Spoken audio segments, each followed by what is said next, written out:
सुबह उठते ही सबसे पहले दिमाग में एक ही बात आती है, आज पेट क्लियर होगा या नहीं। बाथरूम में 20 से 30 मिनट बैठना, हार्ड मोशन, गैस, ब्लोटिंग और उठने के बाद भी लगता है कि पेट अभी भी भरा हुआ है। अगर आप ये सब फील कर रहे हो और रिपोर्ट्स नॉर्मल आती हैं, तो बहुत चांसेस हैं कि आप IBS विद कॉन्स्टिपेशन यानी IBS-C से सफर कर रहे हो।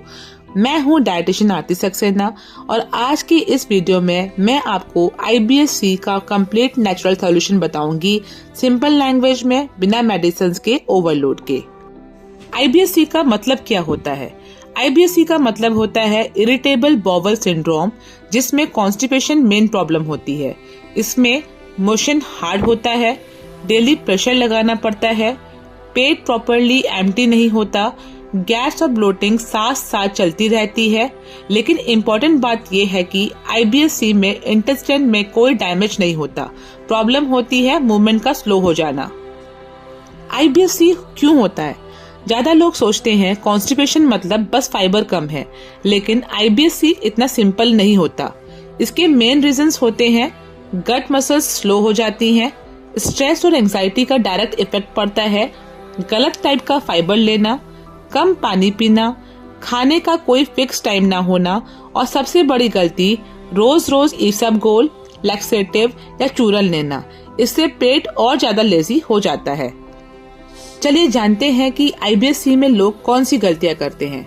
मैं डेली पेशेंट्स में ये मिस्टेक्स देखती हूँ।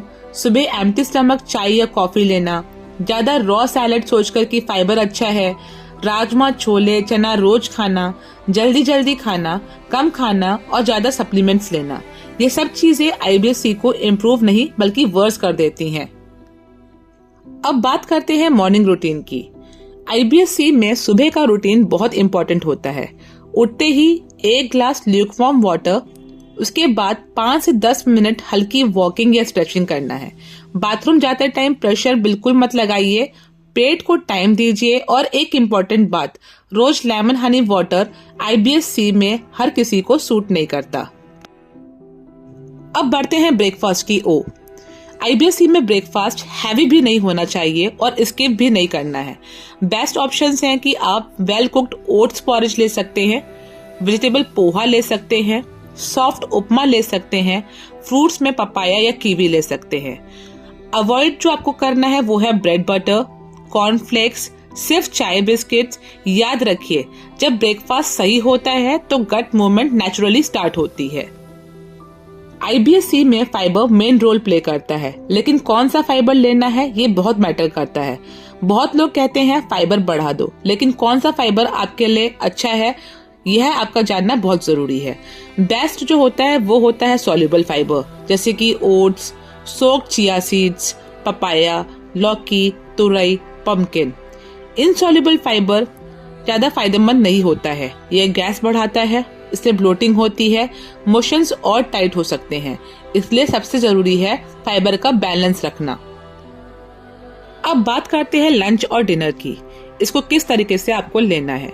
लंच में आप 1 से 2 चपाती या स्मॉल बोल राइस ले सकते हैं, मूंग या मसूर दाल ले सकते हैं, साथ में अच्छे से पकी हुई कोई भी एक सब्जी ले सकते हैं। डिनर आपको लंच से हल्का रखना है, ज्यादा लेट डिनर आपको अवॉइड करना है। डिनर के बाद थोड़ी सी वॉक आपको जरूर करनी है। हैवी डिनर IBS-C का साइलेंट एनिमी होता है।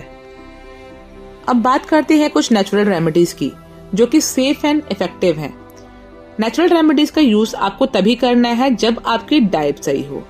नेचुरल रेमेडीज में हेल्पफुल हो सकता है सोक्ड फ्लैक्स सीड्स, ½ टीस्पून, जो कि आप ले सकते हैं, या आप थोड़ा सा होममेड कर्ड भी ले सकते हैं।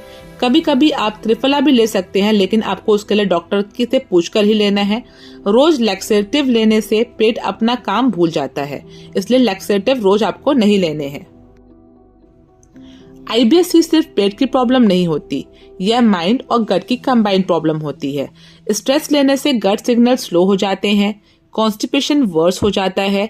इसलिए इससे बचने के लिए आपको डीप ब्रीदिंग करनी है, फिक्स स्लीप रूटीन रखने हैं, रात को मोबाइल का यूज कम करना है, क्योंकि शांत दिमाग ही बेटर डाइजेशन के लिए जरूरी होता है। अब जानते हैं कि डॉक्टर को दिखाना कब जरूरी होता है। अगर आपका वेट लॉस हो रहा है, स्टूल में ब्लड आ रहा है, बहुत ज्यादा पेन है, तो आईबीएस के नाम पर आपको इसको इग्नोर नहीं करना है और तुरंत डॉक्टर से कंसल्ट करना है। आईबीएस को ठीक करने के लिए मैजिक नहीं, कंसिस्टेंसी चाहिए, सही डाइट, सही रूटीन और थोड़ा सा पेशेंस। इससे धीरे धीरे ये हील होने लगता है। अगर आपको वीडियो अच्छा लगा हो तो प्लीज लाइक करें, शेयर करें एंड सब्सक्राइब जरूर करें। Thanks for watching.